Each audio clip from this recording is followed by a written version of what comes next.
ఈ అంశాన్ని ఏ రకంగా చూడాల్సిన అవసరం ఉందండి? ఒక తప్పు జరిగినప్పుడు ఇది పొరపాటు జరిగింది అని చెప్పి బహిరంగంగా చెప్పడంలో తప్పేంటి? దానికంత పౌరుషాలకి బేస్జానాలకి పోవాల్సిన అవసరం ఏంటని ఒక వెర్షన్ వినిపిస్తుంటే, ఆల్రెడీ కొమ్మినేని గారు చెప్పేశారు, కావాలని చెప్పి ఆయన మీద లేనిపోని సెక్షన్లన్నీ పెట్టి ఇబ్బంది పెట్టదామని కక్షపూరితంగా చేస్తున్నారు అన్నది కొంతమంది మాట్లాడే పరిస్థితి. సో వాస్తవంగా మీ ప్రాంతంలోని జరిగినట్టో లేకపోతే మన ప్రాంతంలోని ఇది జరిగినట్టో మాట్లాడాలి అనుకుంటే జరిగిన అంశాన్ని మీరు ఎలా చూస్తారు? సార్, ఇప్పుడు దీపక్ రెడ్డి గారు చెప్పినట్లు అక్కడ జరిగిండే వాస్తవాలన్నీ మీకు తెలుసు. ఆయన మా మీద ఉండే గౌరవానికి ఎప్పుడైనా ఇబ్బందుల్లో ఉన్నప్పుడు ఆయన వచ్చి చాలా ఇబ్బంది పడుతుంటాడు, పార్టీ వాళ్ళని బయట చేసుకోవడానికి అంటాడు. ఇబ్బంది పడాల్సిన అవసరం ఏముందండి? వాస్తవాలు మాట్లాడేటప్పుడు ఇబ్బంది పడాల్సిన అవసరమే లేదు. ఇప్పుడు మొన్న జరిగిన డిబేట్ లో మీ అందరికీ తెలుసు, కృష్ణంరాజు అనే వ్యక్తి ఆయన మాట్లాడిన మాటలకు సాక్షి మీడియా ఏం చేస్తుంది, ప్లస్ జగన్మోహన్ రెడ్డి గారు కానీ వైఎస్ఆర్ పార్టీ కానీ లేదంటే భారతమ్మ గారు కానీ వీళ్ళందరికీ ఏం సంబంధం అండి? ఆయన ఒక వక్తగా వచ్చినాడు, అక్కడ ఆయన చెప్పాల్సిందనేది చెప్పినాడు. కొమ్మినేని గారు ఇక్కడ పేపర్లో చదివినాను అన్నాడే కానీ ఆయన ఏమి దీన్ని సమర్థించలా, పెట్టిందిలే. ఒకవేళ ఆయన తర్వాత కూడా సారీ అని చెప్పడం జరిగింది.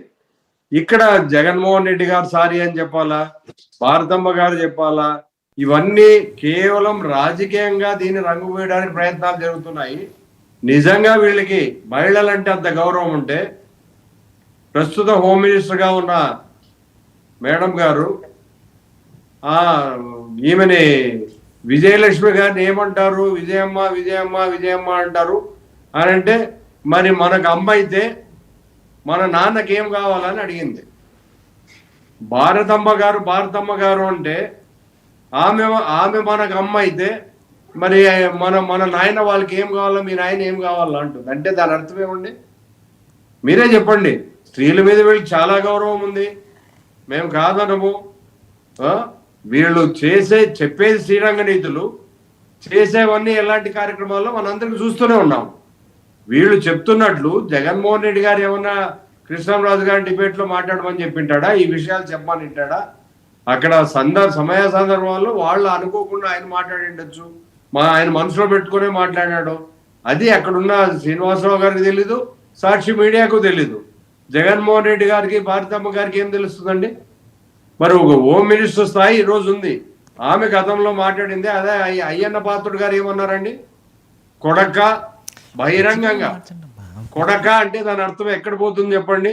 మన రాయలసీమే కాదు, ప్రతి ఆంధ్రప్రదేశ్లోనే కాదు, ఎక్కడైనా కంట్రీలో కొడక మీన్స్ అంటే ఏమి అంటే వాళ్ళ అమ్మని ఇంకో రకంగా అన్నట్లే కదా.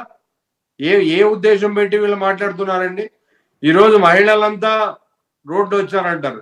ఈ మహిళల్ని అవమానించడం ఎవరైనా పార్టీ సమర్థించడాన్ని మొన్న ఖండించడం జరిగింది. పార్టీ ఎట్టి పరిస్థితుల్లో దీన్ని సమర్థించదు, అది ఆయన వ్యక్తిగత అభిప్రాయం.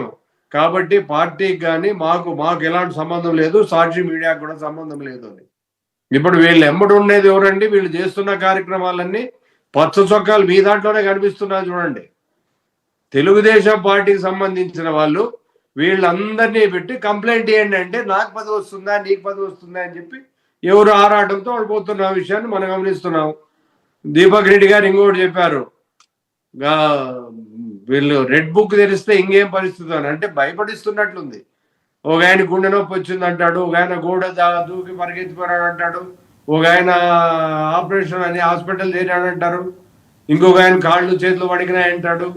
ఎందుకు వణుకుతాయండి? ఆయన ఆరోగ్యం బాగలేక కొడాలి నాని బైపాస్ జరిగిండేది ఎక్కడ బాంబే చేసుకొచ్చిండేది మనం అంతా గమనించాం. బైపాస్కి దానికి ఏం సంబంధం? భయపడే బైపాస్ చేసుకుంటాడా? రామచంద్ర రెడ్డి అనే వ్యక్తికి బాత్రూంలో పోయినప్పుడు కాలు జారితే చెయ్యి ఫ్రాక్చర్ అయింది అంటే రెడ్ బుక్ దెబ్బకి ఆయన ఏమన్నా ఫ్రాక్చర్ చేసుకున్నాడా? మామూలుగా భయపడేది పెట్టేది రెడ్ బుక్ భయపడే వాళ్ళు ఎవరు లేరండి. ఏమవుతుంది?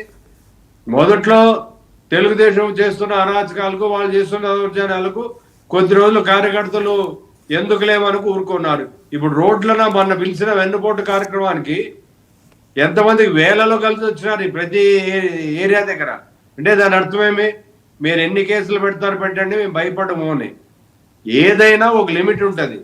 ఈ 1 ఇయర్ కాలంలో మనం రాష్ట్రానికి ఏం చేశాము, మనం ఏం చేయబోతున్నాము, ఎలా మన స్టేట్ మనం కాపాడుకోవాలి, అంటే దీని గురించి ఆలోచన చేయాలి శివరామరెడ్డి గారు, కానీ శివరామరెడ్డి గారు, ఇక్కడ అంశం ఏంటంటే ఒక మహిళలకు సంబంధించింది కదా, ఒక రాష్ట్రానికి సంబంధించింది, అది రాజధాని ప్రాంతం.